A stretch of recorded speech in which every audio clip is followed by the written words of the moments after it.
নওগাঁ শহরের ঠিক মাঝখান দিয়ে বয়ে গেছে ছোট যমুনা নদী। আমরা এই মুহূর্তে যুক্ত হয়েছি শহরের লিটন ব্রিজ এলাকা থেকে। বছরের পর বছর এই ছোট যমুনা নদী দূষণ আর দখলদারদের হাতে। বিশেষ করে শহর অংশে নদী দখল আর দূষণ হয় বেশি। আমরা এ বিষয়ে কথা বলবো বাংলাদেশ পরিবেশ আন্দোলন নওগাঁ জেলা শাখার সাধারণ সম্পাদক রফিকুল ইসলামের সঙ্গে। আপনার কাছে জানতে চাই যে এই যে বছরের পর বছর আসলে নদী দখল হচ্ছে, দূষণ হচ্ছে, এই বিষয়ে আপনার সংগঠন থেকে আপনাদের কোনো ব্যবস্থা নিয়েছেন কিনা আপনারা? আমরা সংগঠন থেকে ব্যবস্থা বলতে আমরা প্রতি বছর আমরা 4 থেকে 5 বার লিফলেট বিতরণ করি। মাইকিং সচেতনতার জন্য মাইকিংও করা হয়। এতে কিছু লোক হয়তো উপকৃত হয়, কিছু লোক তো আমাদের যে সচেতন না।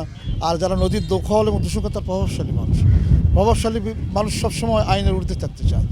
এই যে আপনি তো নওগাঁ ডিগ্রি কলেজ থেকে শুরু করে ব্রিজ, পালপাড়া ব্রিজ পর্যন্ত দেখবেন নদীর দুই ধার আপনার দখলের একটা প্রতিযোগিতা চলছে। আর এখানে সুলতানপুর এলাকায় দেখা দুটো অটো বয়লার আছে। এই দুটো অটো বয়লারের টোটাল ছাই এবং বর্জ্য টোটাল নদীতে ফেলা হয়।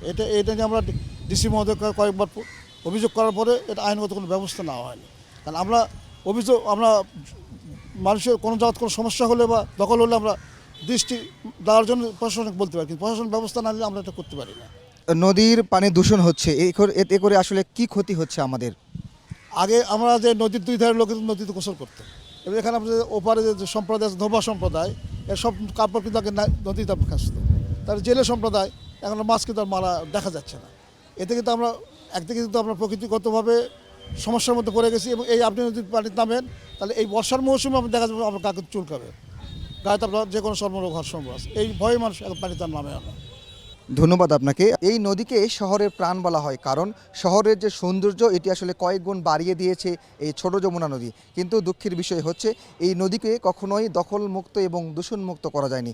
বিশেষ করে শহর অংশের যেসব বাসাবাড়ি রয়েছে, হোটেল রেস্টুরেন্ট রয়েছে, এগুলোর জন্য আসলে আর বেশি করে দূষণ হচ্ছে এই ছোট যমুনা নদী। আমরা দেখেছি বাসাবাড়ি থেকে ফেলে দেওয়া হচ্ছে পুরনো জামাকাপড়, প্লাস্টিকের বোতল, পলিথিন সহ এই হোটেলের যেসব ময়লা আবর্জনা রয়েছে এগুলো কিন্তু ফেলা হচ্ছে নদীতে, যার ফলে এই নদীর পানি যে ব্যবহার উপযোগিতা হারিয়ে ফেলছে দিনের পর দিন। এই নদীর পানি দূষণ হলে সবথেকে বেশি ক্ষতির মুখে পড়েন নদীপাড়ের হাজারো মানুষ, যারা দৈনন্দিন কাজে এই নদীর পানি ব্যবহার করে থাকেন।